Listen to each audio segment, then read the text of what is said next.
नमस्कार दोस्तों, स्वागत है आप सभी का आपके अपने चैनल द रिटेल इन्वेस्टर में। आज बात करने वाला हूं दोस्तों, मैं कह सकते हैं आप पेंट सेक्टर के, चाइना की पेंट सेक्टर के लीडर की, और एक ऐसे स्टॉक की जो बहुत ज्यादा वॉलेटाइल रहा है पिछले कुछ समय से। निवेशक आप कह सकते हैं कि इतना ज्यादा असमंजस में है कि क्या इन स्टॉक में निवेश करें, क्योंकि एनालिस्ट तो ये कह रहे हैं कि आने वाले समय में पेंट इंडस्ट्री में एक आप कह सकते हैं कि डी रेटिंग होगी, एक गिरावट की ओर बढ़ रहा है।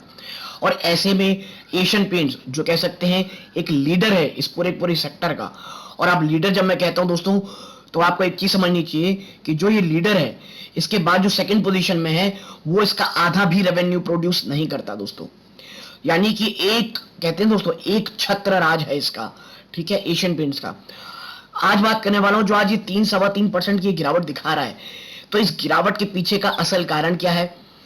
और अगर आप इसको खरीदना चाहते हैं एशियन पेंट्स को, तो सिर्फ नंबर से मत जाइए, आप समझिए कि पूरी पेंट इंडस्ट्री में क्या आप कह सकते हैं क्या प्रॉब्लम चल रही है, क्या उन्हें आने वाले समय में उनके पास एक बड़ा कंसर्न है इस कंपनी के। और आप सुन रहे हो कि बहुत सारी तरफ से एक साथ कंपटीशन बढ़ने वाला है पेंट इंडस्ट्री का, तो इस पे भी चर्चा करूंगा।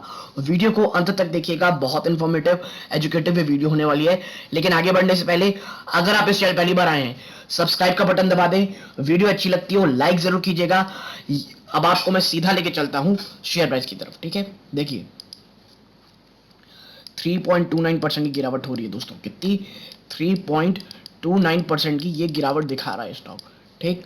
और ये जो गिरावट आप देख रहे हैं ना, मैं बात करूं पिछले 6 महीने की, आप इसकी वॉलेटिलिटी देखिए, ये देखिए, ये उठा गिरावट, आप देखिए गिरावट, यहां से फिर चढ़ा, फिर ये गिरावट, फिर अभी चढ़ा, फिर ये गिरा, और ये लगातार सेल ऑफ जारी है दोस्तों। और इसके सेल ऑफ का सबसे बड़ा रीजन क्या है, तो देखिए बहुत सारे रीजन, लेकिन जो एक डायरेक्ट रीजन है वो आपको पता होना चाहिए कि भाई वो है सिर्फ एक चीज, क्रूड ऑयल। देखिए क्रूड ऑयल ना 60% से ज्यादा की डेरिवेटिव रॉ डेरिवेटिव्स बनता है पेंट इंडस्ट्री के, यानी पेंट बनाने में क्रूड ऑयल का बहुत बहुत बड़ा हाथ आता है। तो आपको पता होगा क्रूड ऑयल पिछले 6 से 8 महीने या साल भर में इतना ज्यादा चढ़ चुका है कि जो कह सकते हैं आप इनपुट कॉस्ट है पूरी पेंट इंडस्ट्री का, वो इतना ज्यादा बढ़ चुका है कि इनके जो मार्जिन है उसमें ह्यूज डेंट पड़ रहा है, इनके बॉटम लाइंस लगातार इरोड हो रहे हैं। और आपको पता होगा कि अब आप कह सकते हैं जो डिमांड है उसमें भी कमी आनी शुरू हो गई है। तो दोहरी तलवार में लटक रहा है पूरी की पूरी पेंट इंडस्ट्री दोस्तों। और आपको मैं बता दूं, जो क्रूड ऑयल है वो अभी भी $110 प्रति बैरल के ऊपर ट्रेड कर रहा है। और ये 110 दोस्तों इतना बड़ा सपोर्ट बन रखा है कि जो कह लीजिए क्रूड ऑयल है यहीं पे ट्रेड कर रहा है। तो जो रॉ मटेरियल का प्रेशर है, जो मार्जिन में प्रेशर है, जो इनपुट कॉस्ट का प्रेशर है, वो अभी जाने वाला नहीं हो, कम से कम 1 से 2 क्वार्टर तो आराम से रहने वाला है। और यही कारण है कि जो एशियन पेंट जैसी कंपनी है ये गिरावट शो कर रही है दोस्तों, लगातार सिर्फ एक चीज सेल ऑफ शो कर रही है दोस्तों। और आप देखिए ये गिरावट इतनी भयंकर है कि 6 महीने भी नहीं दोस्तों, अगर हम आए देखें 6 महीने से, तो ये स्टॉक लगभग 23% से ज्यादा टूट चुका है। और गिरावट की बात यह है दोस्तों कि गिरावट बोली जा रही है कि भाई गिरावट अभी कंटिन्यू रहेगी, ठीक है, कोई कहीं से रिलीफ आने वाली बात नहीं दिख रही है। हाँ, एक रिलीफ जो है वो है दोस्तों मॉनसून का अच्छा होना, ठीक है। मॉनसून अच्छा होने से इकोनॉमी रिवाइवल होगी, और मैं हमेशा कहता हूं इकोनॉमी रिवाइवल होती है तो आप कह लीजिए जो लग्जरी चीजें हैं उनमें बड़ी चीजें कह लीजिए आप बढ़ोतरी होती है। और देखिए इनके जो सीईओ साहब है उनका क्या कहना है, देखिए Asian Paint forecast strong consumer demand, good festival season with normal monsoon. Monsoon normal होने के कारण दोस्तों जो डिमांड फॉरकास्ट है बहुत जबरदस्त होगी, कंज्यूमर डिमांड, फेस्टिवल सीजन अच्छे जाएंगे, तो ये बहुत ही ज्यादा एक पॉजिटिव रहेगा पूरी की पूरी पेन इंडस्ट्री के लिए। ये किनका कहना है, ये एमडी और सीईओ अमित सिंघल साहब का कहना है, ठीक है। और देखिए कंसर्न्स भी रखते हैं, ऐसा नहीं कि सब बहुत अच्छा रहेगा। तो देखिए the customer confidence appear strong in the current fiscal despite the challenging inflation and geopolitical uncertainties। देखिए जो महंगाई है ना, इन्फ्लेशन, ये बहुत बहुत बड़ा खतरा बनता चला जा रहा है लगातार, और सिर्फ पेन इंडस्ट्री के नहीं दोस्तों, सभी सेक्टर्स के लिए। तो और जियोपॉलिटिकल अनसर्टेनिटी हमें पता है क्या प्रकार का चल रहा है। तो इन तमाम चीजों में कंपनी कह रही है कि भाई इन तमाम चीजों के बावजूद हमें डिमांड अच्छी दिखती है। ठीक है, कंपनी कहती है कि गुड फेस्टिवल हो सकता है, एक अच्छा फेस्टिवल सीजन अहेड है। ठीक है, क्योंकि नॉर्मल मानसून प्रेडिक्ट किया जा रहा है, तो ये तमाम चीजें अच्छी हैं। Terming the recently concluded financial 2020 as another tumultuous year, he said, giving the discretionary nature of the company's business, it got more affected with every wave of COVID-19 since customers looked at deferring their purchase. देखिए यही है कि जब Covid के waves आई ना दोस्तों, तो company जो रहती है ना, जहां पे आप कह सकते हैं टॉप क्वालिटी प्रोडक्ट्स होते हैं जो थोड़े से प्रीमियम रहते हैं, लोग उसको छोड़ करके दूसरे प्रोडक्ट्स में आते हैं। और कंपनी भी यही कह रही है कि हर कोविड के वेव के कारण, क्योंकि पैसे कम थे, तो इनको बहुत ज्यादा असर पड़ता है इनके सेल्स में। While the demand condition turned for the better post the second wave impact, all the business had to deal with the runway inflation and supply shortages, adding its own complexity to an already difficult business environment. देखिए अब आप समझिए business करना कितना बद से बदतर होता जाता है कोविड के बाद भी, कि जैसे ही कोविड खत्म हुआ डिमांड थोड़ी बढ़ने लगी, सीधा जो शूटअप हुई इन्फ्लेशन यानी महंगाई, वो सप्लाई शॉर्टेज हो गई। आपको पता होगा सप्लाई चेन में सप्लाई शॉर्टेज हो गई बहुत जोर से, और ये जो ऑलरेडी इतनी डिफिकल्टी थी उसमें और डिफिकल्टी बना करके जो बिजनेस करने का एनवायरनमेंट है उसे बहुत बहुत ज्यादा डिफिकल्ट कर दिया गया। ठीक है, आगे देखें,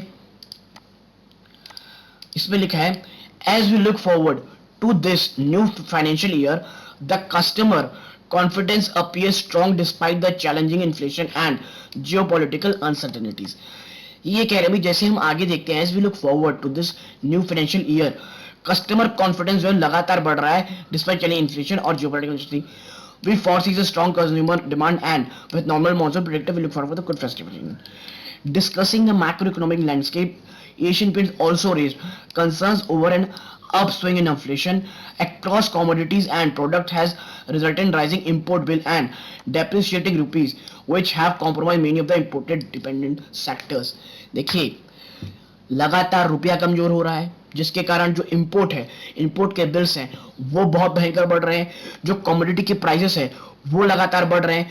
तो ये तमाम चीजें दोस्तों इतना ज्यादा आप समझ रहे हैं कितनी ज्यादा परेशानियां पैदा कर रही हैं। और यही कारण है कि एशियन पेंट जैसा टॉप नॉच स्टॉक अगर ऊपर से इस तरह से 23-25% टूटता है, उसके बावजूद ये कहा जाता है भाई अभी तो गिरावट और भी ज्यादा सीवियर और भी ज्यादा भयंकर होगी।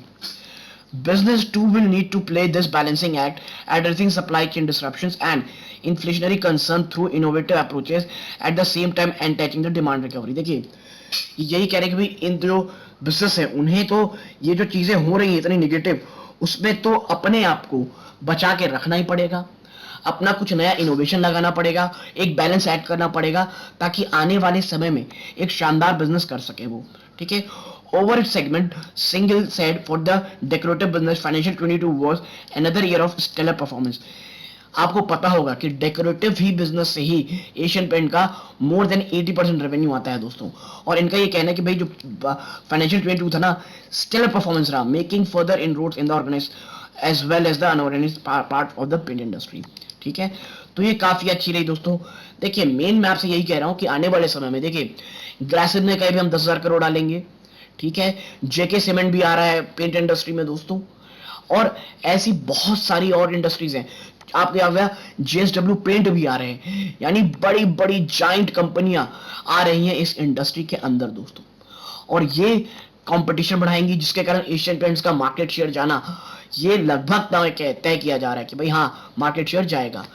लेकिन मैं एक बात कहता हूं दोस्तों, लॉन्ग टर्म के आप निवेशक हैं तो याद रखिए एशियन पेंट्स वो कंपनी है कि अब सिर्फ वो पेंट इंडस्ट्री में नहीं, पेंट तो करती है दोस्तों, इंटीरियर डिजाइनिंग का काम करने लग गई है, उन्होंने बाथ फिटिंग में एंट्री की है, उन्होंने किचन मॉडल किचन में अपनी एंट्री की रखी है। तो अब एशियन पेंट्स एक ऑल इन वन कंपनी हो रखी है, और मुझे लग रहा है अगर कोई गिरावट होती है, और मुझे ये स्टॉक 2300, 2200, 2000 लगातार बाइंग सेक्टर लगता है, लेकिन हाँ शॉर्ट टर्म में 1 से 2 क्वार्टर आपको पेन देखने मिलेगा। कोई भी प्लीज इस प्रकार की मत सोचिएगा कि आपको बहुत ज्यादा रिटर्न मिलेंगे। ये देखिए रिटर्न शायद मिल सकते हैं, इक्विटी बाजार में कभी भी कुछ भी प्रिडिक्टेबल नहीं रहता है और ना ही हमें अपसाइड टोटल पता है, ना ही हमें बॉटम पता है। लेकिन जब गिरावट हो तो आप वही हैं जो आराम से इसे एक्यूमुलेट करने वाले हैं। तो यदि आपको एशियन पेंट इंडस्ट्री लेनी है तो दिमाग में बस 2 चीज रखें कि भाई 2 क्वार्टर एटलीस्ट बहुत बहुत ज़्यादा म्यूटेड रहेंगे, ठीक है। कुछ आपके लिए जो रॉ मटेरियल है प्रेशर बना के रखेगा ही, जिस कारण के मार्जिन में डेंट आएंगे और शेयर में शायद गिरावट हो। आपको ये स्टॉक शायद 2000 में भी 1800 में भी मिले, लेकिन वो निवेशक जो इन कह सकते स्पेन को झेल जाएगा, आराम आराम से एक्यूमुलेट करेगा, मुझे लगता है वो जब एक पेन इंडस्ट्री रिवाइवल होगी तो बहुत अच्छे और शानदार रिटर्न में बैठे रहेगा। तो यदि आपको मेरी ये एनालिसिस पसंद आई हो छोटी सी, प्लीज़ वीडियो को लाइक कीजिए।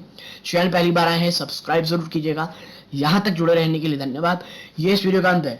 जय हिंद दोस्तों।